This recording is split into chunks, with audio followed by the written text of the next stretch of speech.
Magandang araw po mga boxing fans natin dyan. Kumusta po, boxing update po tayo? Batikang analyst na si Atty. Ed Tolentino mga idol ay duda sa laban ni Casimero at ni Kuniski Kamida nung nakarang October 25.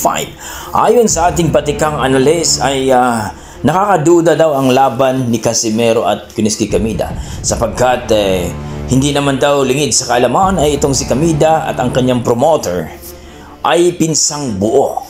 At isa pa nga mga idol, ang laban daw ni Kamida ay hindi naman daw counter-puncher at hindi tumatakbo sa laban. Kung baga, talagang pressure fighter daw ito at talagang walang kinatatakutan.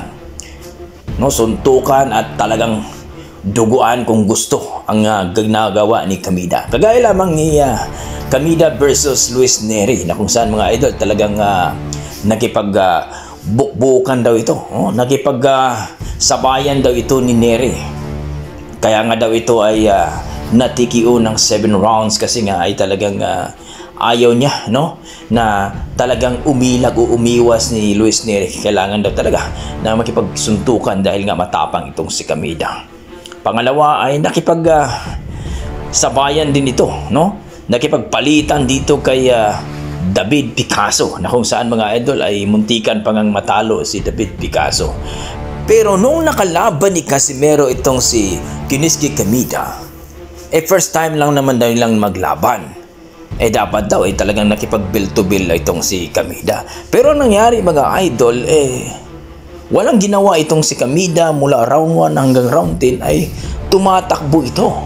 Na tila ba mayroong instruction na kung saan mga idol nilinaw ni Atty. Ed Tolentino na hindi naman ganyan ang laban ni Kamida. Pero etong si Casimero din ay hindi gumagawa ng plan B na para makorner talaga itong si Kamida. Kumbaga, tuloy-tuloy lang din ang kanilang laban.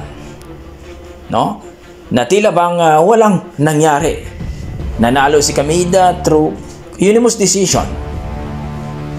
No? Score lang daw. Kaya nakapagtataka. Walang bill to bill na nangyari at puro takbo lang daw at itong si Casimero din ay hindi makatama. Siyempre humahabol, tumatakbo. Kaya ayon kay Atty. Tolentino, duda siya. Sana lang daw itong si Casimero hindi na lang lumaban dito kay Kamida. Kaya tuloy napagdudahan na mukhang may instruction itong si Kamida mga idol. Well mga idol, hindi daw kagaya ni Rigondox na tumatakbo itong si Rigondox dito kay Cuadros Casimero kasi sa isang round pa lamang na-knockdown na itong si Rigondox. Kaya tumatakbo ito hanggang 12 rounds mga idol. Pero itong si Kamida kasi mga idol mula round 1 hanggang round 10 ay walang ginawa kundi tumakbo lang ng tumakbo. Kala mo nagja-jogging Nasigundahan pa ito mga idol dahil nagsalita itong si Coach Jason na kailangan daw nilang matalo dahil may malaking plano. So, kayo mga idol, ano masasabi niyo dito? Tama ba ang sinabi ni Atty. Ed Tolentino na mukhang may instruction itong si Kamida mga idol na tumakbo ka lang hanggang matapos ang laban? Please comment down below mga idol kung ano ang inyong mga opinion dito. Maraming salamat.